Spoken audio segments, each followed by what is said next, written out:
नमस्कार दोस्तों, जेबी study point के यूट्यूब चैनल में आपका बहुत बहुत हार्दिक स्वागत और अभिनंदन करता हूं। दोस्तों थोड़ा सा हम लेट आए, उसके लिए सॉरी, थोड़ी गड़बड़ हो गई थी। ठीक है दोस्तों, सबसे पहले हम सबका स्वागत करते हैं। ठीक है, एनटीए यूजीसी नेट हिस्ट्री। ओहो,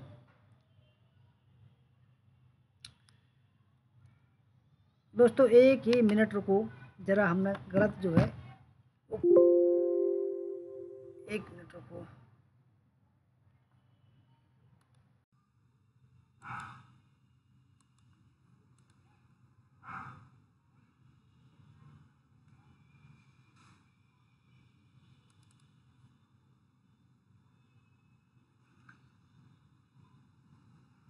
यही है।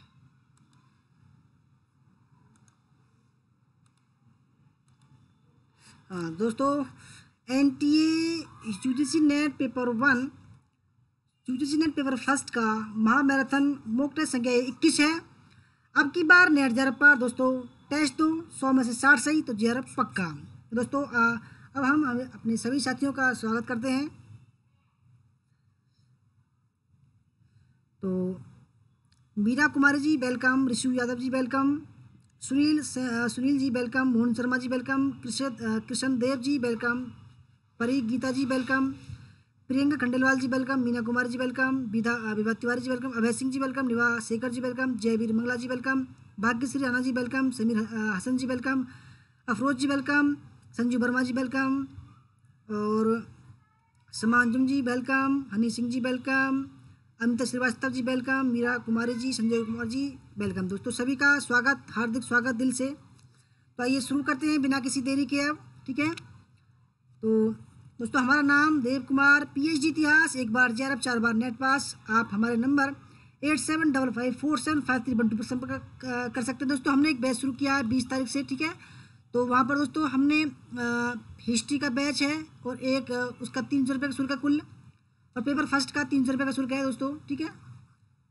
और अगर आपको पीडीएफ लेनी है एक कोई भी तो उसका शुल्क 10 रुपये है। तो दोस्तों देख सकते हैं आप ट्राई करके, 300 रुपये में कुछ नहीं ज़्यादा।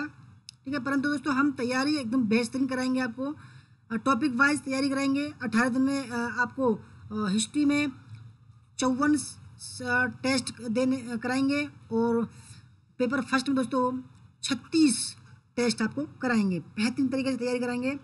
नीलम तिवारी जी आपका वेलकम, नीलम तिवारी जी। नीलम जी शायद आप वो हैं जिन्होंने नेट पास किया था। ठीक है, आपके जो हस्बैंड थे वो जो इंस्पेक्टर हैं, ठीक है, उड़ीसा में है, वो है शायद आप, आज बात हुई थी उनकी, जिन्होंने हमारी वीडियो को देखकर नेट पास किया था। और दोस्तों अगर आप हमारे चैनल पर नए हैं और आपने अभी तक हमारा चैनल सब्सक्राइब नहीं किया, प्लीज़ सब्सक्राइब कर लीजिए। उसके पास में जो बेल आइकन है उसको प्रेस कर लीजिए, जिससे कि आने वाली नई वीडियो का नोटिफिकेशन आपको पहले ही मिल सके। वीडियो को लाइक, शेयर, और दोस्तों जॉइन का बटन, यहाँ दोस्तों जॉइन का बटन मेंबरशिप ले सकते हैं आप। ठीक है, तो शुरू करते हैं बिना किसी देरी के। दोस्तों सबसे पहला सवाल ये रहा। पहला सवाल दोस्तों आपको पता होगा, 10 सेकंड का हम समय, केवल 10 सेकंड का समय देते हैं आपको।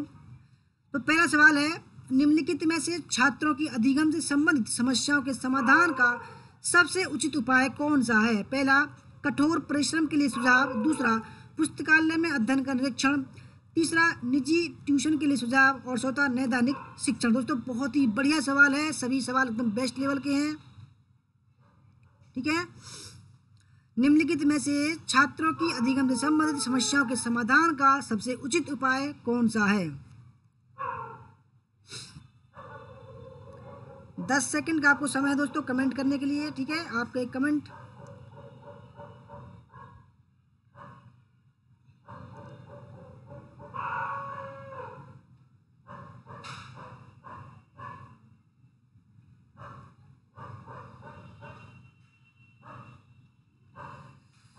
दोस्तों हिस्ट्री के जो मैंने जो फीडबैक मांगे थे, केवल 15 सदस्यों ने फीडबैक दिया है। कोई बात नहीं, देखो हो सकता है आगे आप फीडबैक नहीं दे रहे हो, आगे हो सकता है आपको हमारी वीडियो देखने को ना मिले। दोस्तों आपके पास में इतना समय नहीं है कि आप फीडबैक भी दे सकते हो, तो दोस्तों कोई फ़ायदा नहीं है कि हम जो है आपको पब्लिक मोड में वीडियो दिखाएं। ठीक है, आपके पास में बिल्कुल भी समय नहीं है मुझे लगता है। तो दोस्तों सही आंसर है, पहले सवाल का सही आंसर ऑप्शन नंबर बी, पुस्तकालय में अध्ययन का निरीक्षण। ठीक है, दूसरा सवाल आपके सामने, निम्नलिखित में से किस या किन स्थितियों में शिक्षार्थी का भावनात्मक समायोजन प्रभावी होता है? पहला है व्यक्तित्व गठन, कक्षा शिक्षण, अनुशासन, और चौथा है उपरोक्त सभी।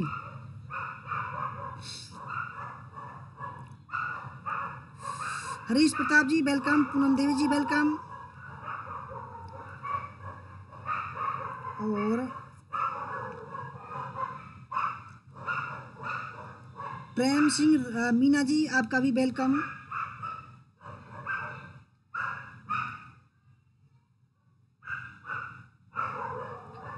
अच्छा जी दिवाजी, आप विभा जी आप डेली फीडबैक देती हैं। देखो इतने लोग देखते हैं, इतने सदस्य देखते हैं, परंतु उनके पास में 5 मिनट का समय नहीं है। ठीक है,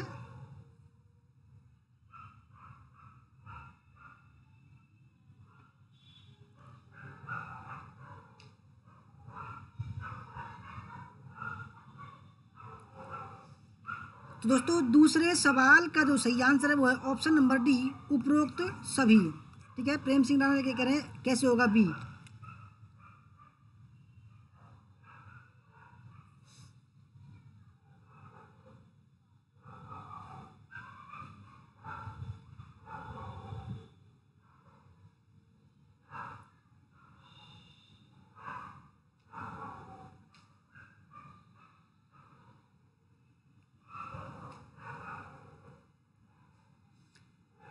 तो दोस्तों नैदानिक शिक्षण जो है, ठीक है, नैदानिक शोध होता है। ठीक है, से नैदानिक शिक्षण नहीं होता है। ठीक है, तीसरा सवाल, निम्नलिखित में से किस व्यक्तित्व को हम मनोविश्लेषण के पिता के रूप में जानते हैं? पहला एरिक एच एरिक्सन, दूसरा जीन पियाजेट, तीसरा जेरोम एस ब्रूनर, और चौथा है सिगमंड फ्रायड।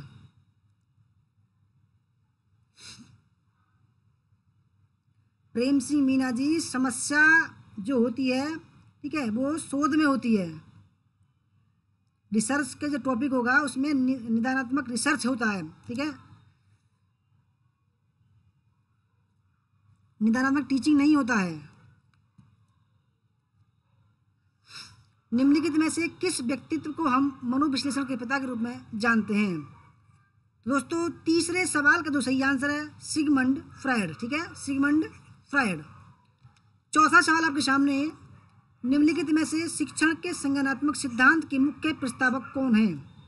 ठीक है, मैं पहला है N.L. गेज, शिव कुमार मित्रा, V.F. स्किनर, और मैकडोनाल्ड। ठीक है,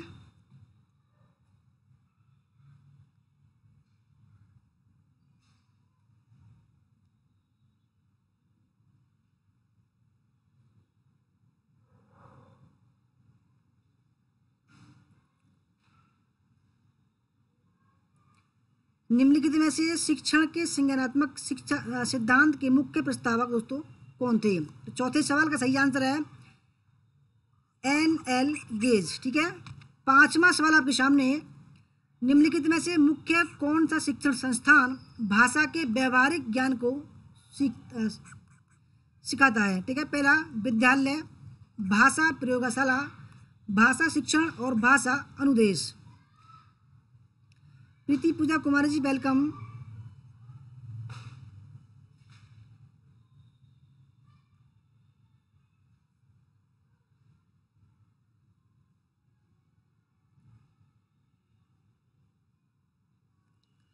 ठीक है, निम्नलिखित में से मुख्यतः कौन सा शिक्षण संस्थान भाषा के व्यवहारिक ज्ञान को सिखाता है? दोस्तों पांचवें सवाल का सही आंसर है भाषा प्रयोगशाला। ठीक है,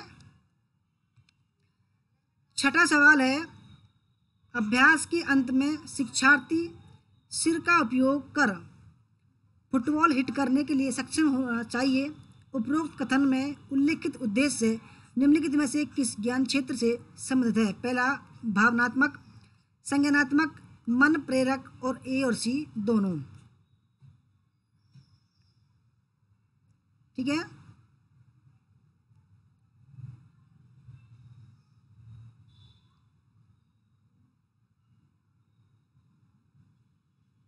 तो दोस्तों छठे सवाल का जो सही आंसर है वो ऑप्शन नंबर सी, मन प्रेरक। ठीक है। सातवां सवाल आपके सामने है, छात्र के वातावरण को इस प्रकार से नियोजित या व्यवस्थित करना ताकि उसके व्यवहार के परिणामों के बारे में यथासंभव सटीक भविष्यवाणी की जा सके। पहला, इस कथन में निहित उद्देश्य को सुनिश्चित करने के लिए कौन से शब्द प्रयुक्त किए जा सकते हैं। दूसरा, प्रोत्साहन। तीसरा, सुदृढ़ीकरण। तीसरा, आकार देना। और चौथा है उद्दीपन नियंत्रण।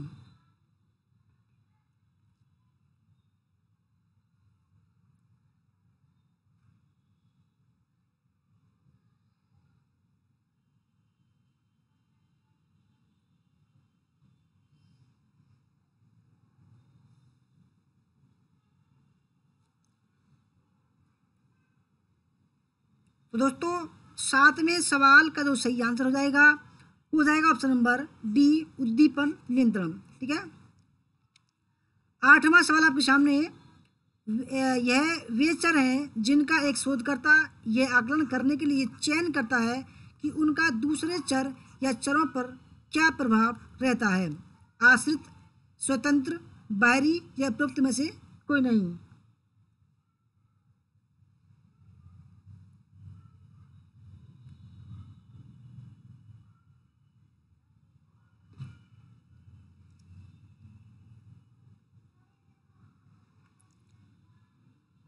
दोस्तों 10 सेकंड का आपको समय दिया जा रहा है कमेंट करने के लिए। ठीक है। तो आठवें सवाल का दोस्तों सही आंसर हो जाएगा ऑप्शन नंबर बी, स्वतंत्र चर। ठीक है। क्योंकि दोस्तों स्वतंत्र चर की जो श्रेणी में आता है वो शिक्षक आता है। ठीक है। और आश्रित चर की श्रेणी में छात्र आता है। ठीक है। नौवां सवाल, एक स्थिति या विशेषता है जिसके विभिन्न मूल्य या श्रेणियां हो सकती हैं, उसे कहा जाता है। पहला, स्थिर चर, कारण और प्रभाव संबंध और वर्णनात्मक।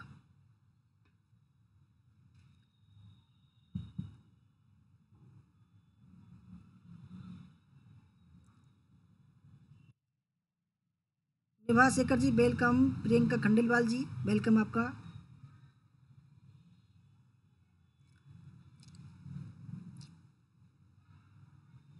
एक स्थिति या विशेषता यह है कि जिसके विभिन्न मूल्यों या श्रेणियों हो सकती हैं दोस्तों, उसे क्या कहा जाता है दोस्तों।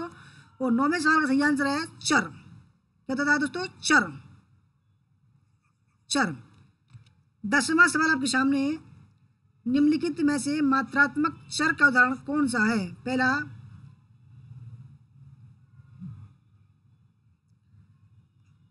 आयु, तापमान, आय और ऊंचाई। दूसरा, श्रेणी बिंदु, औसत, व्यग्रता का स्तर और पठन प्रदर्शन। और तीसरा है लिंग, धर्म, सजातीय समूह। और चौथा दोस्तों ए और बी दोनों। ठीक है। अमित श्रीवास्तव जी वेलकम आपका। मीना कुमारी जी वेलकम। निम्नलिखित में से मात्रात्मक चर का उदाहरण कौन सा है।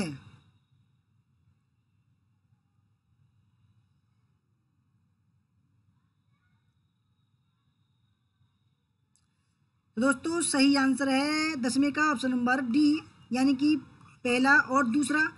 क्योंकि दोस्तों लिंग, धर्म, सजातीय समूह को दोस्तों मात्रा हम चर में नहीं बांट सकते हैं। ठीक है। 11वां सवाल आपके सामने, अनुसंधान में जिसका मूल्य परिवर्तित नहीं होता उसे क्या कहा जाता है। एक, परिवर्तनीय है, विधि, स्थिर और उपरोक्त में से कोई नहीं। अनुसंधान में जिसका मूल्य परिवर्तित नहीं होता उसे क्या कहा जाता है।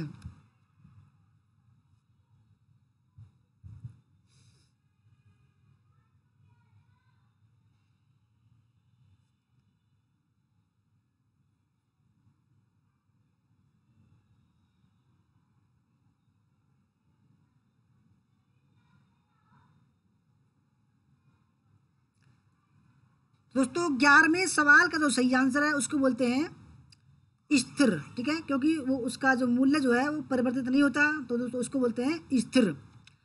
12वां सवाल आपके सामने, निम्नलिखित में से कारक विश्लेषण का उपयोग किस लिए किया जाता है? पहला, दो चर के बीच संबंध जानने के लिए। दूसरा, परिकल्पना का परीक्षण करने के लिए। तीसरा, दो चर के बीच का अंतर जानने के लिए। और चौथा है कई चरों के बीच का अंतर जानने के लिए।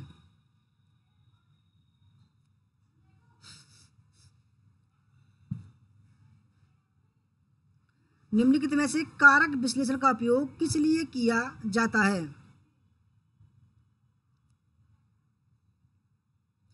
दोस्तों, कारक विश्लेषण का जो उपयोग किया जाता है वो ऑप्शन नंबर 4, कई चरों के बीच का अंतर जानने के लिए किया जाता है।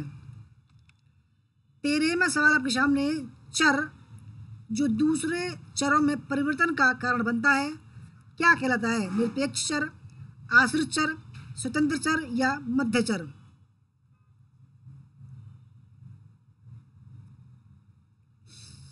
रीता कुमारी जी, वेलकम।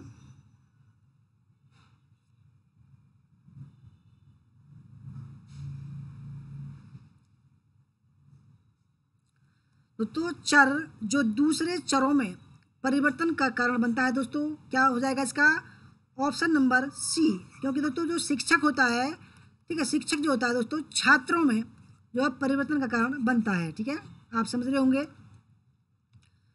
14वां सवाल आपके सामने, निम्नलिखित में से ऐसा कौन सा स्वतंत्र चर है जिसके साथ शोध अध्ययन में हेरफेर नहीं किया जा सकता है? लिंग, जातीयता, बुद्धिमत्ता और अन्य लक्षण, और उपयुक्त में से कोई नहीं।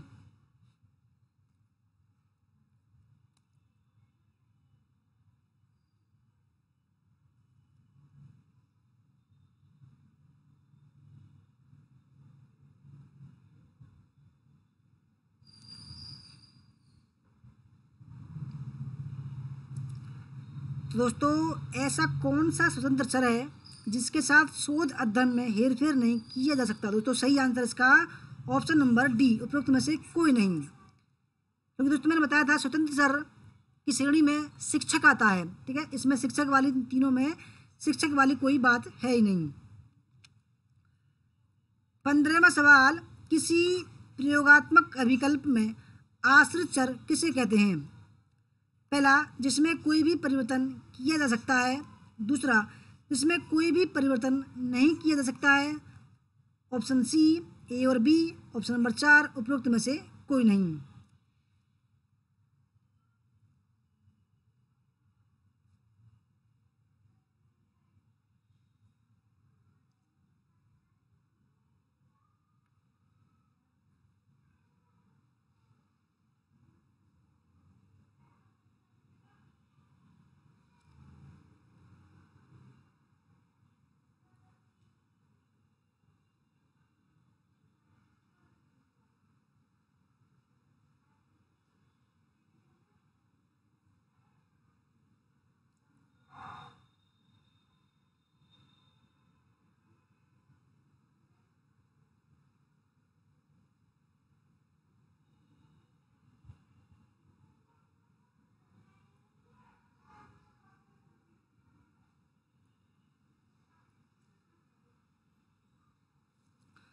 दोस्तों 15वें सवाल का जो सही आंसर है, ठीक है, वो ऑप्शन नंबर सी, 15 का सी, ए और बी दोनों।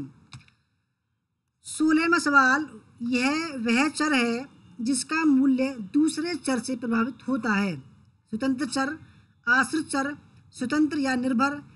ऑप्शन नंबर 4, न तो स्वतंत्र और न ही निर्भर।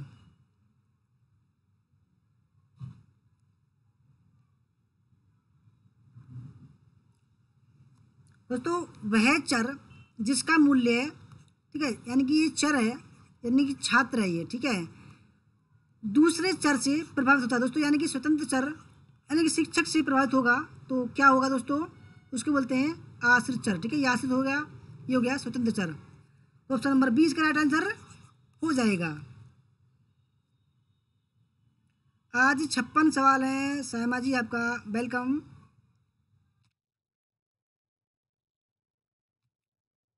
17वां सवाल, समूह केंद्रित गहन साक्षात्कार, घटनाजन्य, कथात्मक अनुसंधान आदि अनुसंधान के वर्गीकरण किस आधार के अंतर्गत आते हैं? तर्क, परिणाम, उद्देश्य या गुणात्मक।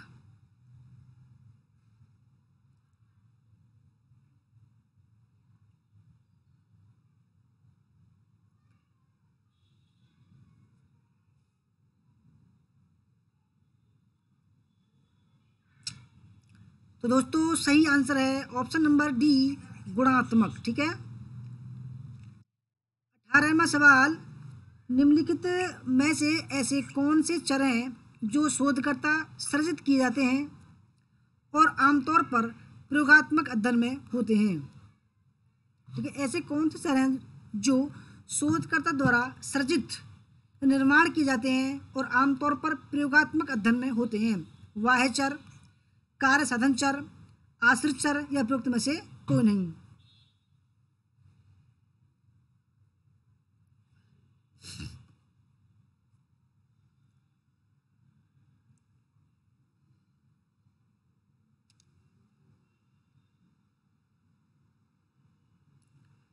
तो दोस्तों सही आंसर है कार्य साधन चर। 19वां सवाल आपके सामने, एक परीक्षण यह जानने के लिए किया जाता है कि सोने के अभाव का स्मृति पर क्या प्रभाव पड़ता है। ठीक है, सोने के अभाव का स्मृति पर क्या प्रभाव पड़ता है। इस प्रयोग में आश्रित चर हैं। पहला, जितने घंटे शिक्षार्थी नींद के बिना रहता है। दूसरा, स्मृति स्कोर। तीसरा, प्रयोगात्मक समूह में जितने शिक्षार्थी बिना नींद के रहे। और चौथा, नींद के घंटों और थकान के बीच सहसंबंध।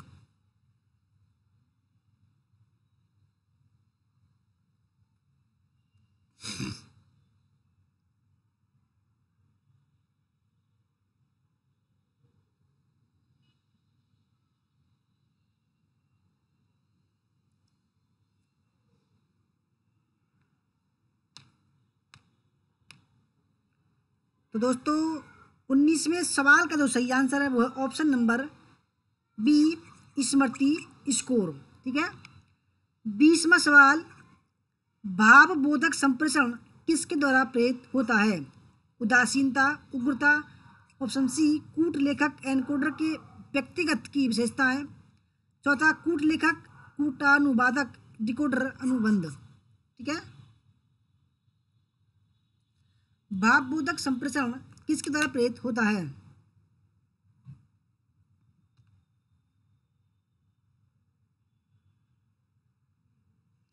भावबोधक संप्रेषण किसके द्वारा प्रेरित होता है।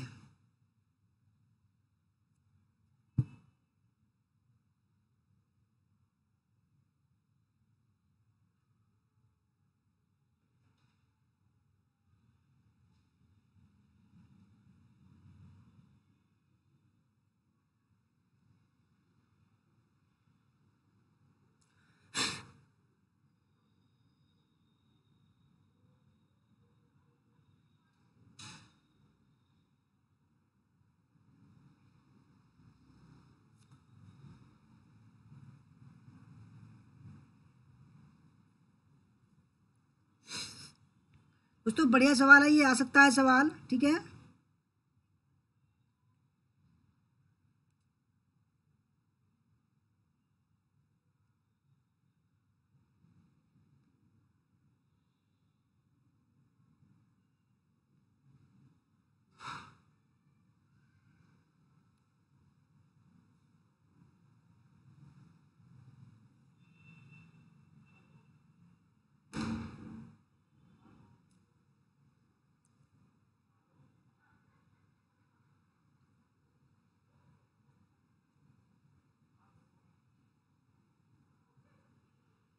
बढ़िया सवाल दोस्तों, आपके कमेंट में देख रहा हूँ कि आपको इस सवाल का आंसर पता है या नहीं है। अच्छा सवाल है, ये आ सकता है दोस्तों। ठीक है।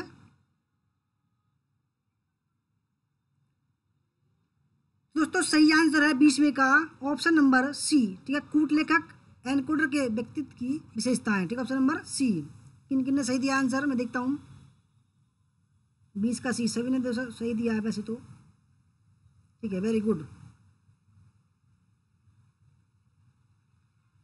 अच्छा, 21वां सवाल, सकारात्मक कक्षा संप्रेषण का परिणाम निम्नलिखित में से क्या होता है। दबाव, अपपीड़न, समर्पण, आमना सामना या अनुनय।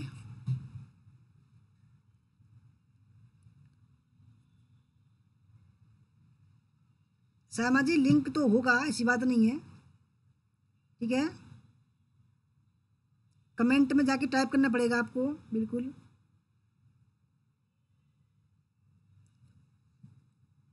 दोस्तों 21वें सवाल का सही आंसर है ऑप्शन नंबर डी, अनुनय। 22वां सवाल, कक्षा संप्रेषण किसका आधार है? सामाजिक पहचान का, वाह निरर्थकताओं का, पूर्वाग्रही उदासीनता का या सामूहिक उग्रता का?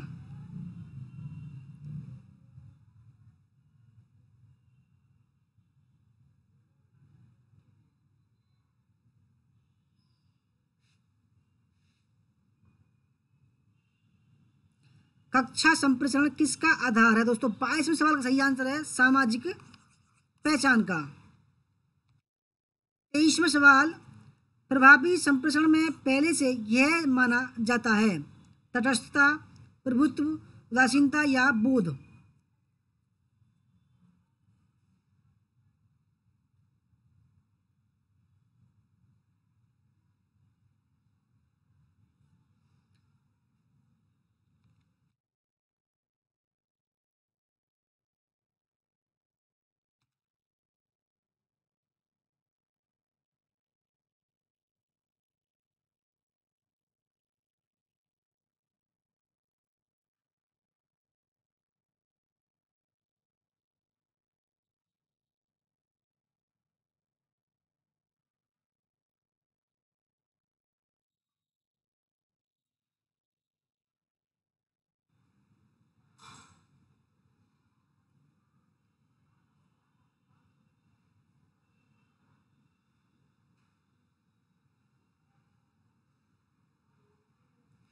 अनुनय का अर्थ होता है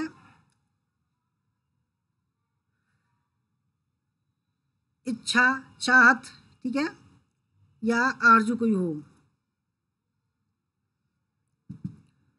तो दोस्तों तो 23वें सवाल का सही आंसर है अंडरस्टैंड या बोध, ठीक है। 24वां सवाल आपके सामने, जब मौखिक तथा अमौखिक संदेश परस्पर विरोधी है तो यह कहा जाता है कि अधिकांश लोग विश्वास करते हैं। पहला, अनियत संदेशों में, मौखिक संदेशों में, अमौखिक संदेशों में या उग्र संदेशों में? दोस्तों आप जब कमेंट करते हैं तो मेरे पास में 1 मिनट बाद में आता है आपका कमेंट, ठीक है, ये नहीं समझें।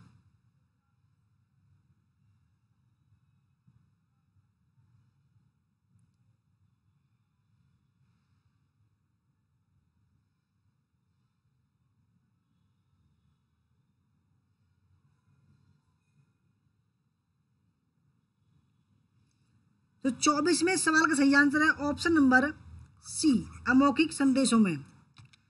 25वां सवाल आपके सामने, किसी सूचना समृद्ध कक्षा व्याख्यान की सामान्य विशेषता इसके किस प्रकृति के होने में होती है? गतिरहित में, सात्रित में, तथ्यात्मक में या खंडात्मक में?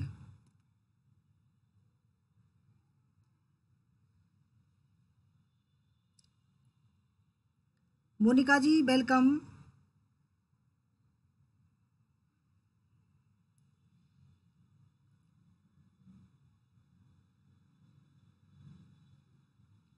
मोहन शर्मा जी कह रहे हैं अमौखिक लिखित, गुड, क्योंकि लिखित रूप जो है अमौखिक के अंदर दिया आता है।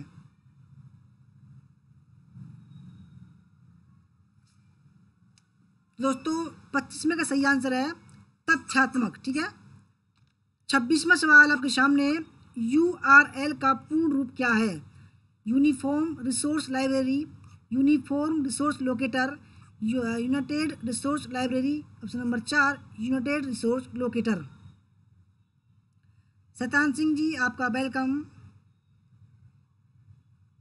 ज्योति बब्बर जी वेलकम आपका।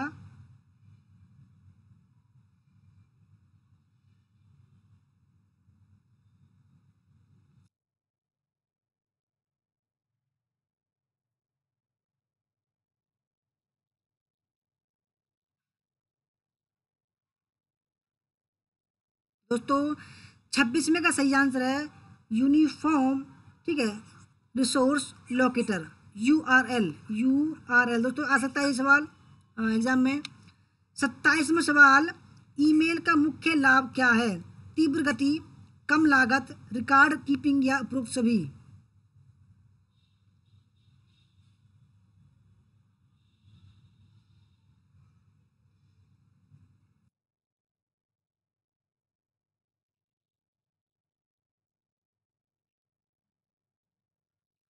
दोस्तों ईमेल का जो मुख्य लाभ है वो ऑप्शन नंबर डी, उपरोक्त सभी। ठीक है। 28वां सवाल, निम्नलिखित में से कौन www के लिए मानकीकृत पहुंच प्रदान करता है? गोफर, टेलनेट, FTP या उपरोक्त सभी?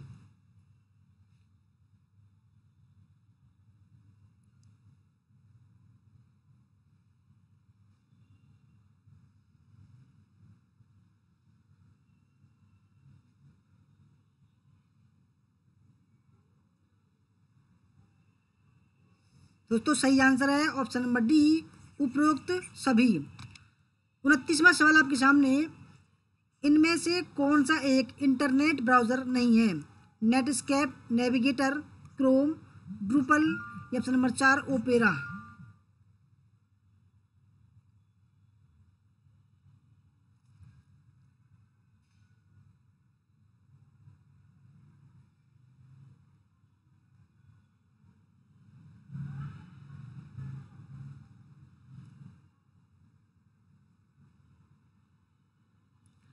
दोस्तों सही आंसर है, जो ब्राउज़र नहीं है, ठीक है, वो है ड्रूपल, सी।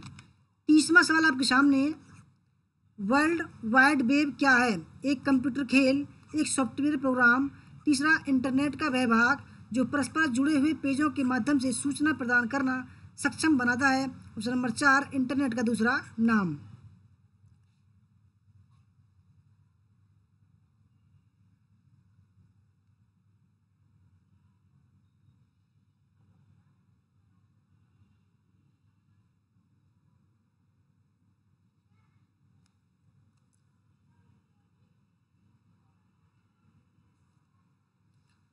दोस्तों वर्ल्ड वाइड वेब जो क्या है, 30वें का सही आंसर है ऑप्शन नंबर सी, इंटरनेट का वह भाग जो परस्पर जुड़े हुए पेजों के माध्यम से सूचना प्रदान करना सक्षम बनाता है। 31वां सवाल आपके सामने, निम्नलिखित में से कौन एक सर्च इंजन है? मैक्रोमीडिया, फ्लैश, गूगल, नेटस्केप या ऑप्शन नंबर 4 इंटरनेट से पुस्तकालय सूचकांक? पूनम कुमारी जी वेलकम।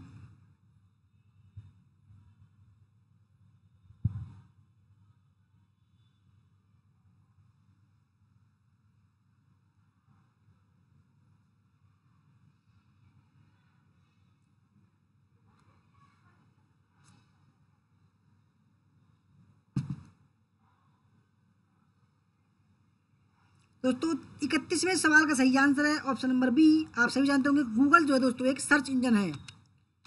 32वां सवाल आपके सामने, निम्नलिखित में से URL क्या है?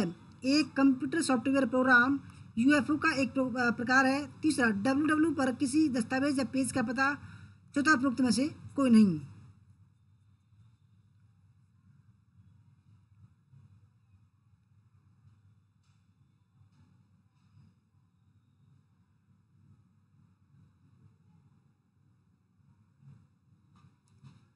दोस्तों URL यूनिफॉर्म रिसर्च लोकेटर दोस्तों सही आंसर है ऑप्शन नंबर सी, www पर किसी दस्तावेज या पेज का पता लगाने के लिए इसका यूज करते हैं।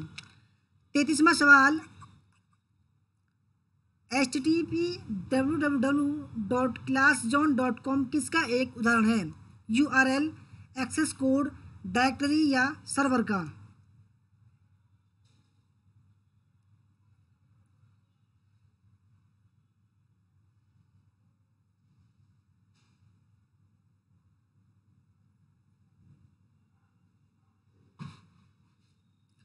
तो दोस्तों ये जो वेबसाइट है, ठीक है, इसका जो ये उदाहरण है ये है URL का, ठीक है, URL।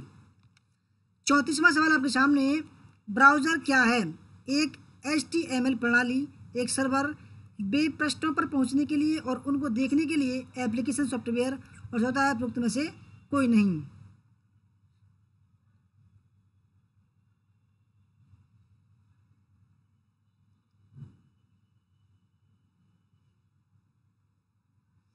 ब्राउज़र क्या है, ठीक है।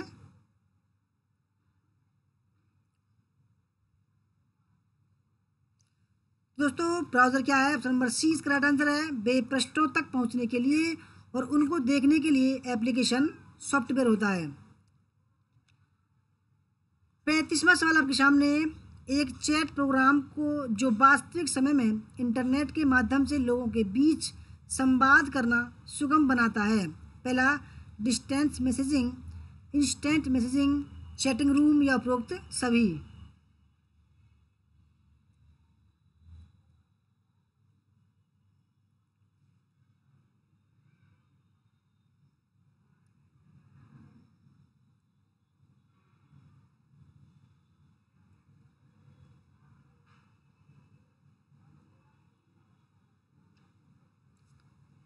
दोस्तों 35 का जो सही आंसर है, ठीक है, वो option number B, instant messaging.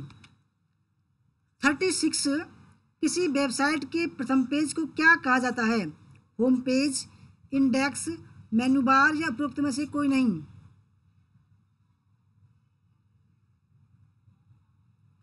किसी वेबसाइट के प्रथम पेज को क्या कहा जाता है।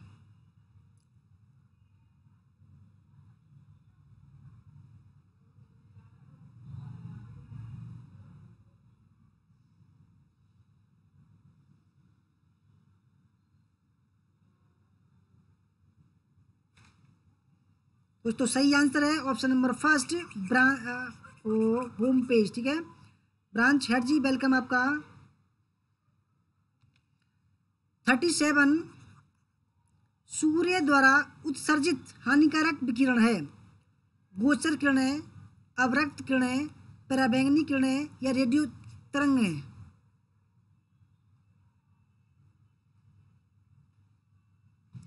सूर्य द्वारा उत्सर्जित हानिकारक विकिरण है।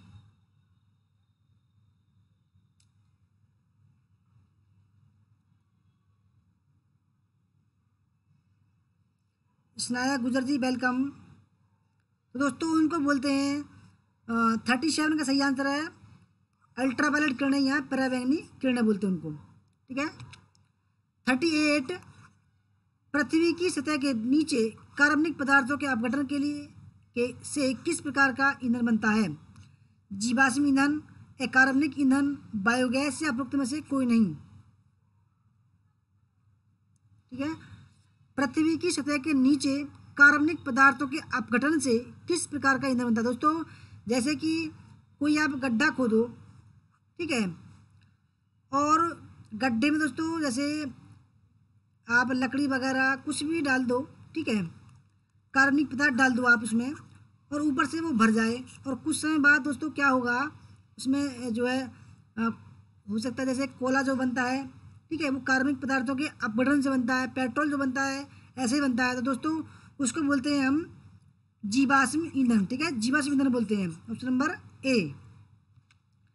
39, एलपीजी का मुख्य घटक है, मीथेन, ब्यूटेन, हाइड्रोजन या propane. LPG liquid petroleum gas, ठीक है, एलपीजी। मुस्कान परवीन जी वेलकम, भोला प्रसाद जी वेलकम आपका, आरपी मौर्य जी वेलकम।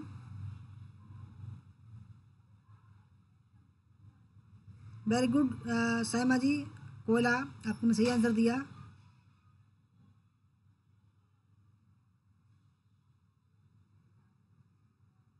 शुभम चौरसिया जी वेलकम आपका। दोस्तों 39 का जो सही आंसर है, ठीक है, और उसका सही आंसर है ऑप्शन नंबर बी, ब्यूटेन, ठीक है दोस्तों। ब्यूटेन जो है एलपीजी का मुख्य घटक होता है। 40वां सवाल, सीएनजी का मुख्य घटक है, मीथेन, ब्यूटेन, इथेन या propane. CNG compressed natural gas, ठीक है, सीएनजी का मुख्य घटक है।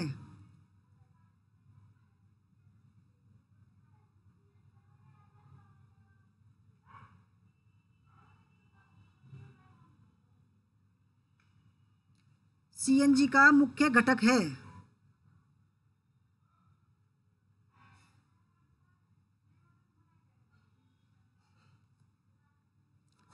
तो दोस्तों 40 में का सही आंसर है option number first, methane.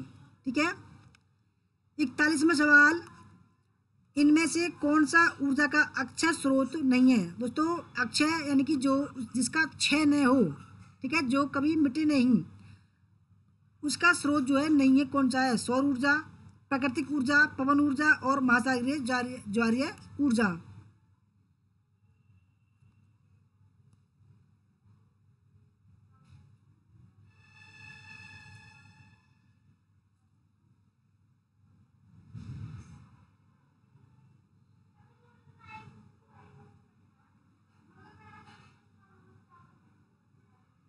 Alka Singh ji welcome. दोस्तों अक्षय यानी कि प्राकृतिक जो स्रोत नहीं है, ठीक है, यानी कि जिसका क्षय अ, हो जाए, ठीक है, वो है प्राकृतिक गैस। ठीक है। और सौर ऊर्जा दोस्तों उसको कभी खत्म नहीं होगी, पवन ऊर्जा कभी खत्म नहीं होगी, और महासागरीय जो ज्वार भट्टा जो होता है दोस्तों, उससे बनने वाली जो ऊर्जा है वो कभी खत्म नहीं होगी। 42, निम्नलिखित में से कौन सा विकिरण त्वचा की समस्या पैदा कर सकता है? इंफ्रारेड, पराबैंगनी, गामा किरणें या उपरोक्त में से कोई नहीं?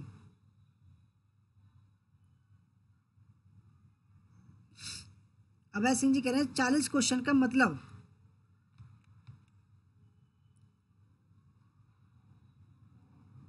सीएनजी जो है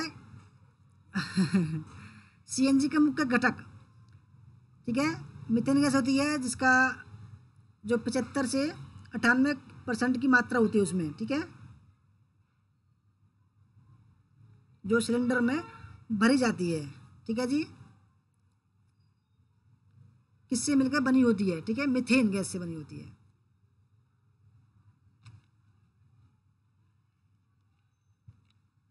तो दोस्तों 42 यानी कि त्वचा कैंसर जो होते हैं दोस्तों कभी कभी, ठीक है, जो पराबैंगनी किरणें, सूर्य की किरणें जो होती हैं, अल्ट्रावायलेट किरणें, उनसे दोस्तों त्वचा कैंसर, स्तन कैंसर जो है हो जाते हैं। ठीक है।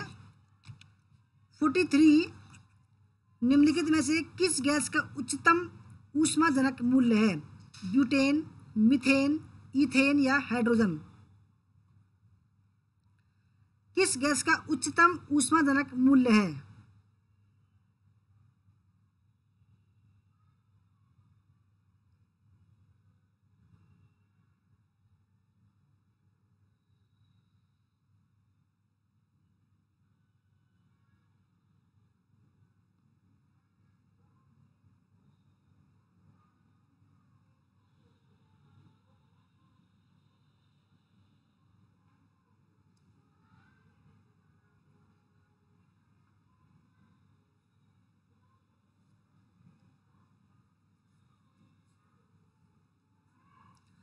तो दोस्तों सही आंसर है 43 का ऑप्शन नंबर डी, हाइड्रोजन। ठीक है। 44, एक सौर सेल परिवर्तित करता है? पहला, उष्ण ऊर्जा को विद्युत ऊर्जा में, दूसरा सौर ऊर्जा को विद्युत ऊर्जा में, तीसरा उष्ण ऊर्जा को प्रकाश ऊर्जा में, और चौथा सौर ऊर्जा को प्रकाश ऊर्जा में। दोस्तों सौर सेल यानी कि जो कहते हैं ना कि यानी कि जो आजकल जो प्लेट आ रही है, सौर प्लेट ऐसे वाली, ठीक है, आप कहीं भी लगा सकते हैं, उससे जो डायरेक्ट बैटरी चार्ज होती है, बैटरी चार्ज दोस्तों फिर आप इन्वर्टर से कनेक्ट कर सकते हैं।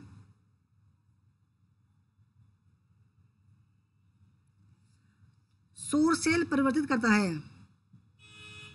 दोस्तों। 44 का सही आंसर है सौर ऊर्जा को विद्युत ऊर्जा में। ठीक है, सौर ऊर्जा को विद्युत ऊर्जा में करता है। 45, निम्नलिखित में से किस ऊर्जा स्रोत के दोहन के लिए तृतीय जनरेटर का उपयोग किया जाता है? पहला, ज्वारीय ऊर्जा, तरंगीय ऊर्जा, पवन ऊर्जा या ऑप्शन नंबर 4, OTEC विद्युत संयंत्र?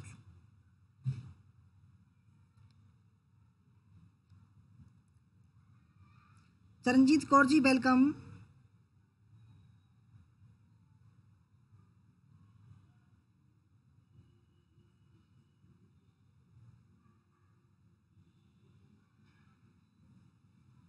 सना जी बोल रही हैं मेरा तो जेआरएफ हो जाएगा इस बार, पिछली बार 2 नंबर से रह गई थी पर मैं पेपर भी नहीं किए थे। ओके चलो अच्छी बात है आपका जेआरएफ हो जाए तो।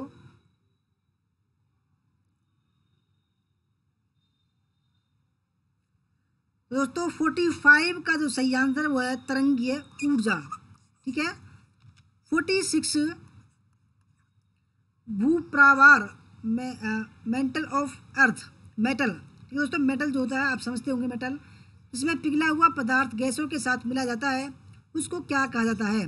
लिथो, लावा, गीजर या magma.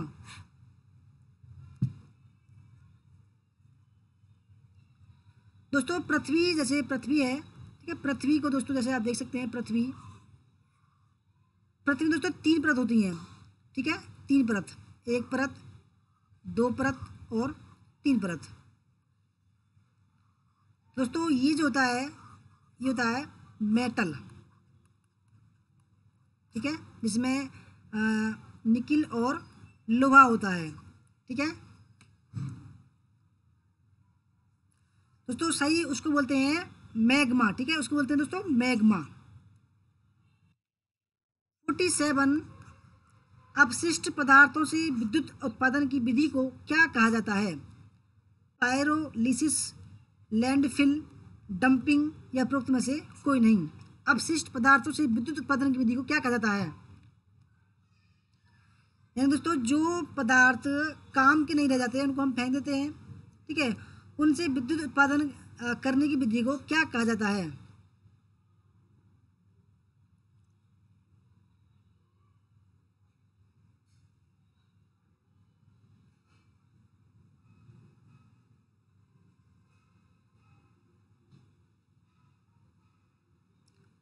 Honey Singh G metal बोल रहा हूँ मैं मेटल।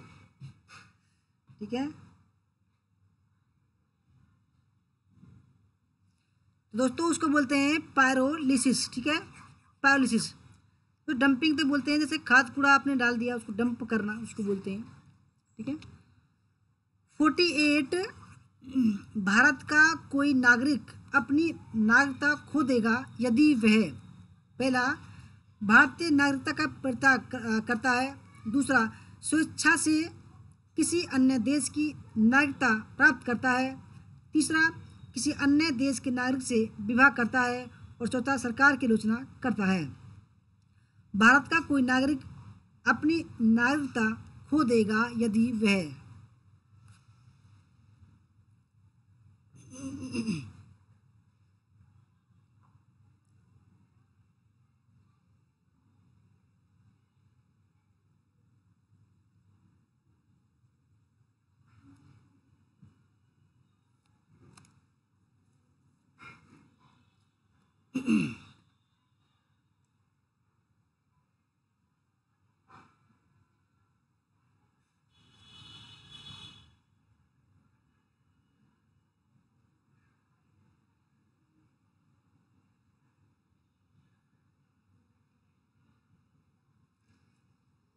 दोस्तों 48 में का जो सही आंसर है, ठीक है,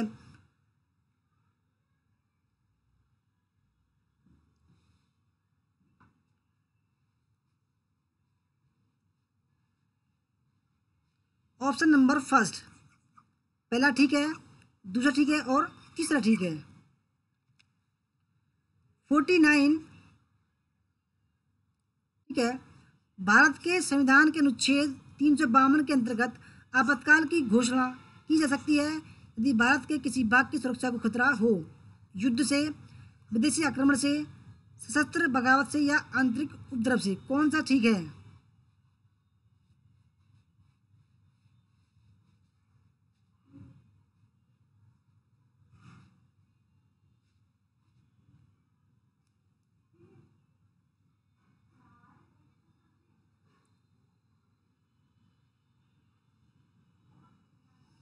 तो दोस्तों 49 में का सही आंसर है ऑप्शन नंबर फर्स्ट, युद्ध से, विदेशी आक्रमण से और सशस्त्र बगावत से। 50वां सवाल आपके सामने, भारतीय संविधान के अनुसार भारत है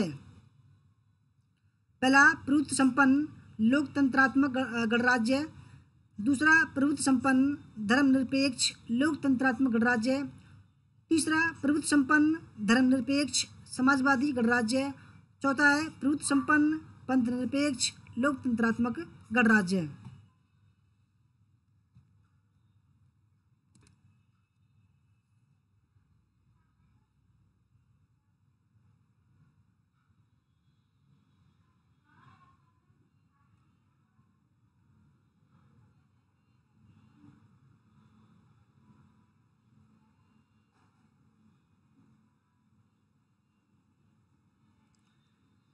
संजू वर्मा जी कह रही हैं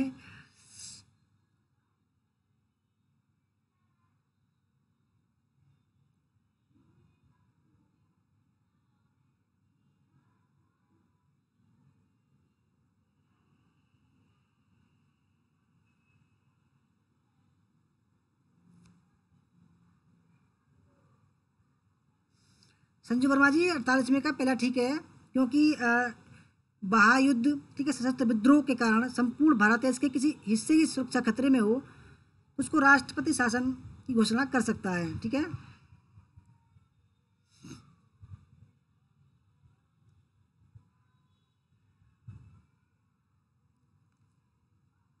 दोस्तों 50वें सवाल का जो सही आंसर है, ठीक है, वो है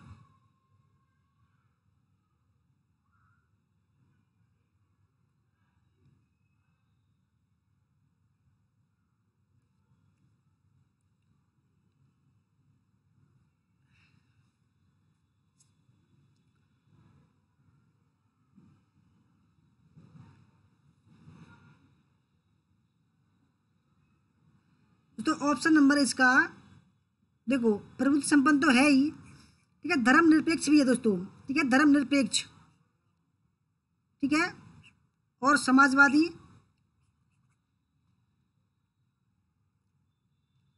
ठीक है। ऑप्शन नंबर इसका जो है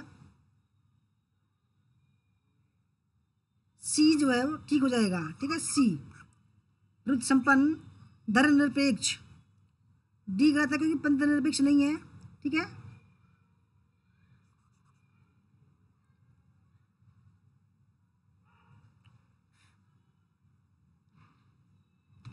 इक्यावनवा सवाल आपके सामने, संघ राज्य क्षेत्रों का प्रशासन कौन चलाता है? उपराज्यपाल, राष्ट्रपति द्वारा नियुक्त प्रशासक, मुख्यमंत्री और उपरोक्त सभी।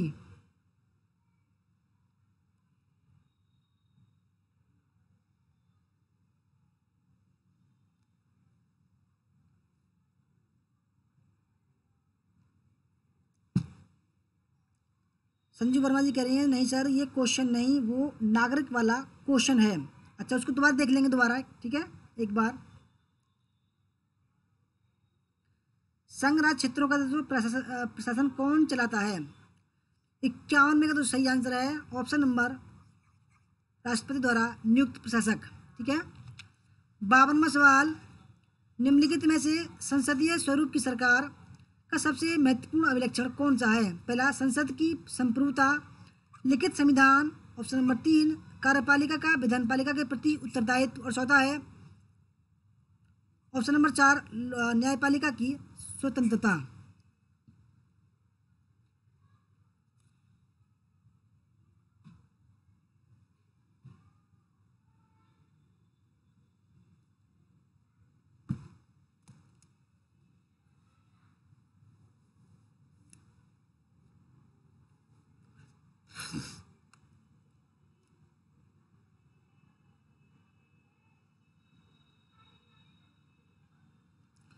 दोस्तों 52वें सवाल का जो सही आंसर है, ठीक है,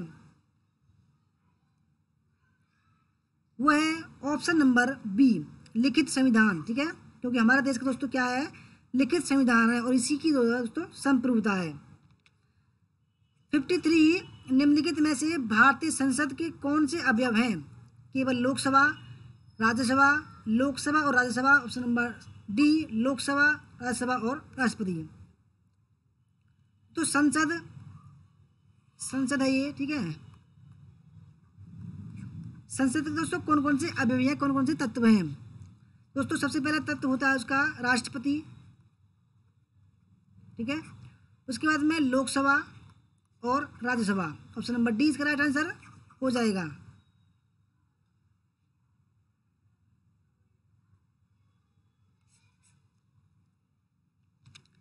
54वां सवाल आपके सामने है, संसदीय स्वरूप की सरकार में राज्य की वास्तविक शक्तियां निम्नलिखित में से किस में निहित हैं? ठीक है, पहला मंत्रिपरिषद, राष्ट्रपति, सरकार और संसद।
तो दोस्तों 54वें सवाल का जो सही आंसर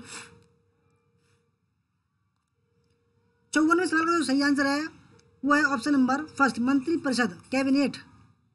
ठीक है, 55वां सवाल, लोकसभा और राज्यसभा की अधिकतम शक्ति क्रमशः यानी कि कितने सदस्य होते हैं? 552 और 250, 537 और 275, 525 और 238 और 545 और 250। लोकसभा में कितने होते हैं और दोस्तों राज्यसभा में कितने होते हैं?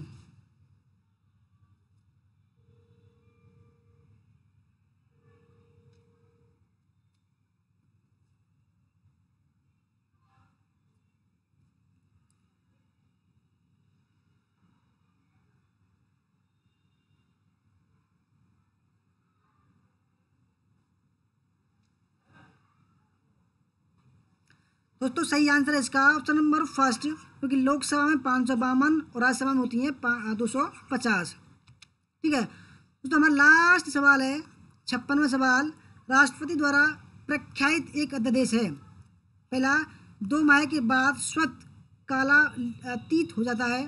ठीक है, दूसरा, जब तक प्रभावी रहेगा जब तक संसद के एक अधिनियम द्वारा प्रतिस्थापित न हो जाए। तीसरा, 6 महीने के अंतराल के बाद स्वतः ही एक कानून बन जाएगा।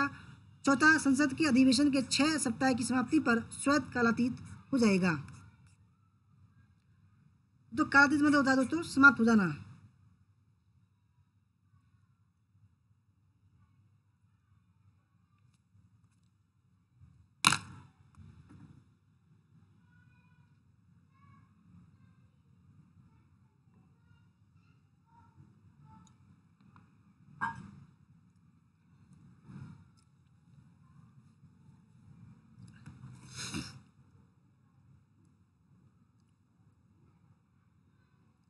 अब दोस्तों इसका जो सही आंसर हो जाएगा वो जाएगा ऑप्शन नंबर डी। ठीक है, 6 सप्ताह की समाप्ति पर जो है स्वतः कालातीत हो जाएगा दोस्तों। ठीक है दोस्तों, अब ये देखते हैं कौन सा सवाल था। अब बताइए कौन सवाल था। तो ठीक है, 54 में ठीक है, ठीक है, 53 में ठीक है, 52 में ठीक है, 51 में ठीक है, 50 में सवाल था दोस्तों। भारतीय संविधान के अनुसार भारत है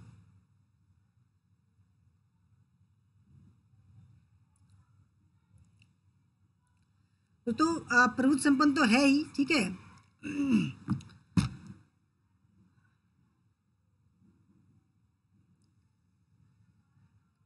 धर्मनिरपेक्ष भी है। ठीक है, और पंथ निरपेक्ष भी है। लोकतंत्रात्मक गणराज्य की उसमें दोस्तों प्रक्रिया अपनाई गई है, ये भी ठीक है। ठीक है, अगर दोस्तों अगर बात करें तो वैसे तो ये दोस्तों सभी ठीक है। ठीक है, क्योंकि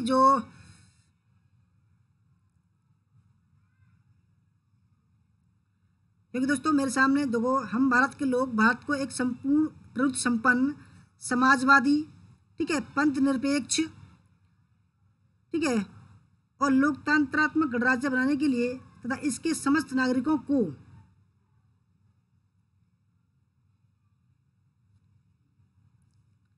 सामाजिक, आर्थिक और राजनीतिक न्याय, विचार, अभिव्यक्ति, विश्वास, धर्म और उपासना की स्वतंत्रता, प्रतिष्ठा और अवसर की समता प्राप्त कराने के लिए तो ये जो है, ठीक है,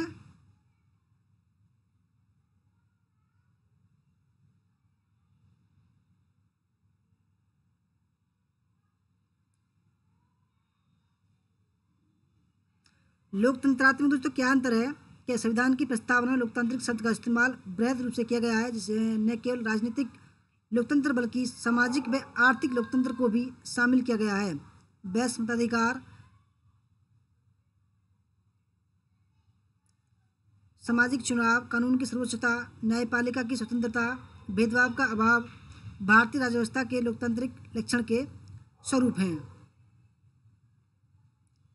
गणतंत्र प्रस्तावना में गणराज्य का शब्द का उपयोग इस विषय पर प्रकाश डालता है कि दो प्रकार की लोकतांत्रिक व्यवस्थाओं में वंशागत लोकतंत्र तथा लोकतंत्रीय गणतंत्र से भारतीय संविधान के अंतर्गत लोकतंत्रीय गणतंत्र को अपनाया गया है। दोस्तों वैसे तो इनमें चारों ही ऑप्शन बिल्कुल ठीक हैं, ठीक है, क्योंकि प्रभुत्व संपन्न भी है, लोकतंत्रात्मक भी है और गणराज्य भी है। ठीक है, यानी कि ये इसलिए गलत है क्योंकि कोमा से अलग आ रहा है। ठीक है, गणराज्य तो है नहीं दोस्तों, ठीक है, अलग से गणराज्य है नहीं, इसलिए गलत है। ठीक है, दूसरा भी ठीक है इसका दोस्तों, तीसरा भी ठीक है और चौथा ठीक है दोस्तों। दूसरा ठीक है इसका, ठीक है, तीसरा ठीक है और चौथा ठीक है, पहला गलत है इसमें।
दोस्तों धर्मनिरपेक्ष और पंथ निरपेक्ष एक ही बात है। ठीक है, क्योंकि धर्म और पंथ एक ही होता है। ठीक है, अगर अगर जो है अगर आप शब्द की बात करें तो शब्द, क्योंकि दोस्तों पंथ निरपेक्ष में जब हम बात करते हैं तो जब धर्म की बात आती है, ठीक है, क्योंकि भारत जो है किसी भी धर्म का बढ़ावा नहीं दे सकता, सभी धर्म उसके लिए बराबर हैं। ठीक है,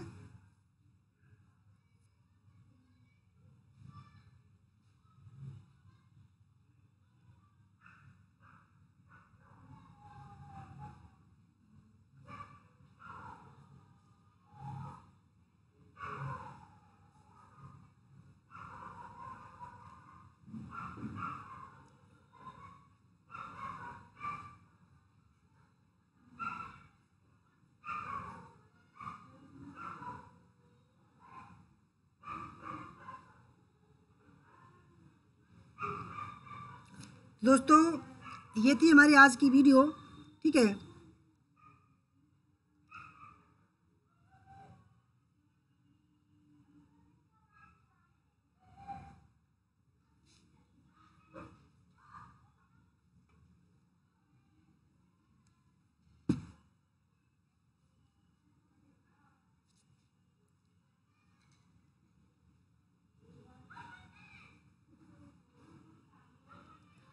ठीक है दोस्तों, इसमें आपको जो जो सबसे ज़्यादा लग रहा है, ठीक है, मुझे भी, क्योंकि प्रभुत्व संपन्न भी है, ठीक है, और पंथ निरपेक्ष। अगर शब्द की बात करें तो शब्द की बात करें तो जो है डी जो है सबसे ज़्यादा सही होगा इसका, ठीक है, डी। क्योंकि दोस्तों अगर शब्द में शब्द की बात करें तो ये दूसरे, तीसरा और चौथा ठीक होगा। अगर बिल्कुल करेक्ट की बात करें, ठीक है, तो चौथा भी इसका बिल्कुल ठीक है। क्योंकि दोस्तों समाजवादी भी दिया हुआ है, ऐसी बात नहीं है, ठीक है, समाजवादी भी दिया है, धर्मनिरपेक्ष भी दिया हुआ है। क्योंकि पंथ निरपेक्ष में जब खोलते हैं तब हमें पता चलता है।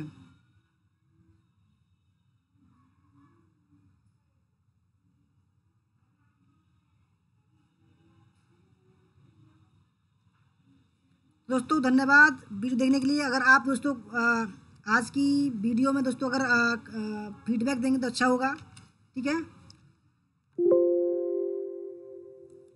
दोस्तों 5 मिनट बाद आप फीडबैक देना, ठीक है, अगर आपको अच्छा हो। अगर दोस्तों नहीं इच्छा हो देने का तो मत देना, ठीक है, आपकी मर्जी है। 5 मिनट बाद दोस्तों जो है आप फीडबैक देना वीडियो का, ठीक है।